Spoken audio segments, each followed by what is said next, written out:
Сәлеметсіздер ме, құрметті оқырмандар? 2-ші сыныптың математика сабағы 134-ші, 136-ші сабақтардағы тапсырмаларды бірге орындайық.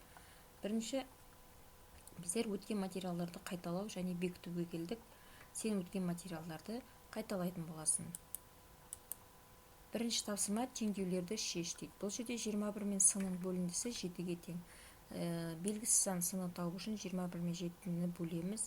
С тең 3-ге, 21 мен 3-тің бөлінісі 7-ге тең. 7 тең 7 деп жазып қоямыз. 17 мен сының айырмасы тең 8-ге. Сыны табу үшін 17 мен 8-ді азайтамыз. 17 мен 8-дің айырмасы 9-ға тең.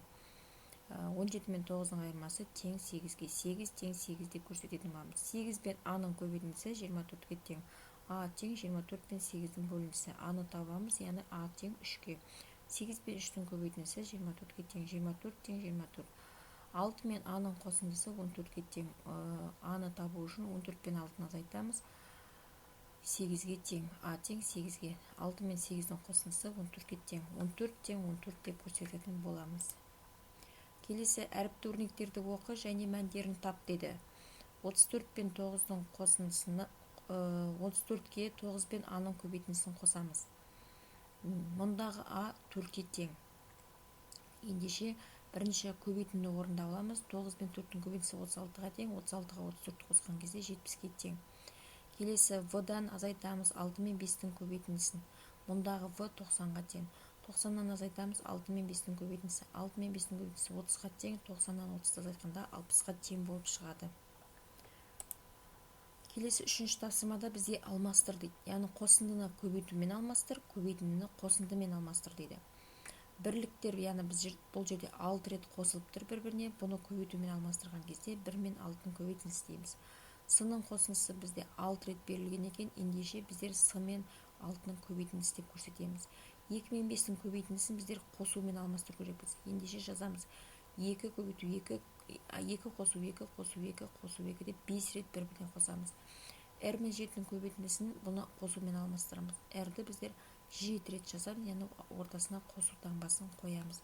Сол кезде біздер қосындыны көбейтумен алмастырдық, көбейтіндіні қосындымен алмастырдық. Келесі берілген өрнектерден бір тура теңдік және бір тура теңсіздік құрастыр. Яғни тура теңдік шығады бізде. 9 пен 5-дің көбейтіндісінен 2 мен 3-дің көбейтіндісін азайтқан кезде тең. 5 пен 4-дің көбейтіндісінен 3 пен 2-дің көбейтіндісінің азайту теңдігіне тең екен. Ал 6 мен 2-ның қосындысы және оған 3-ті көбейтіп 6-ны бөлетін болсақ, бұл бізде өрнек кем болады.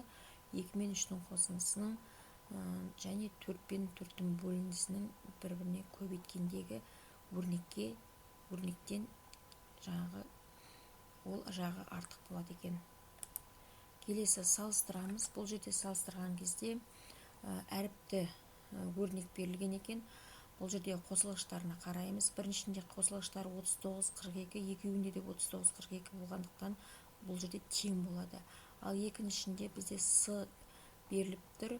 73 пен С-ның қосындысынан 9-ды азайтамыз.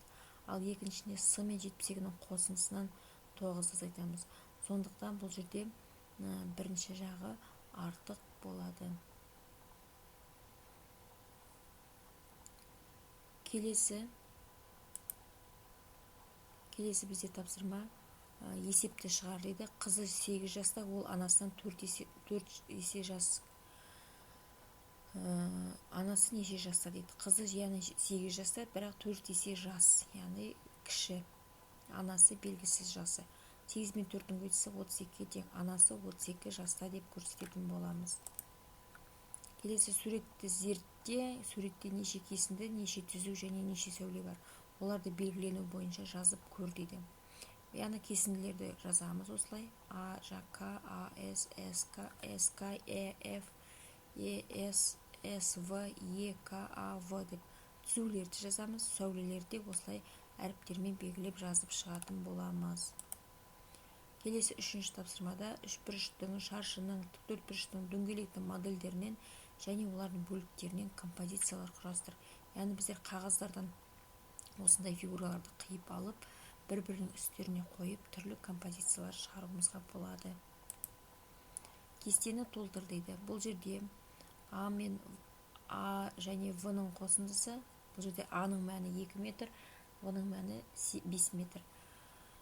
2 мен 5-тің қосындысы 7 метрге тең. Енді периметрін табамыз. Периметрін тапқан кезде 2-ге көйтеміз. 7-ні 2-ге көйткен кезде 14 метрға тең болып шыға келді.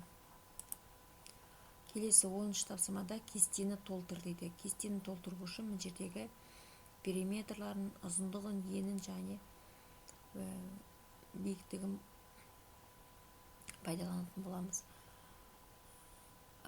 Үшбұрыштың бұл жерде периметрі биіктік емес, бұл жерде үшбұрыштың периметрі екен. 13 пен 42-ні қосамыз және оған 36-ны қосамыз, 91-ге тең.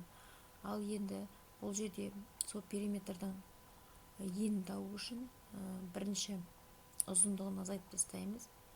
Бір ұзындығын азайтып тастаймыз, сол кезде 78 сантиметрге тең болады. Ал В-ны азайтқан кезде 91 мен 42-ның айырмасы 49 сантиметрге тең болады.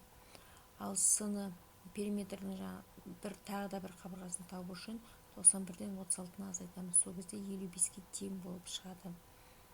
Бұл жерде яғни әрбір қабырғаларын жеке-жеке тауып отырмыз. Келесі 11-ші тапсырма, сыйымдылықтары 3 литр және 5 литр болатын 2 ыдыс берілген. Осы ыдыстарды пайдаланып 7 литр суды қалай құйып алуға болады дейді. Яғни 3 литр және 5 литр. Бірінші 5 литрден 3 литрді азайтамыз, 2 литр қалады. 2 литрға 5 литрді қосамыз, сонда 7 литр болады екен.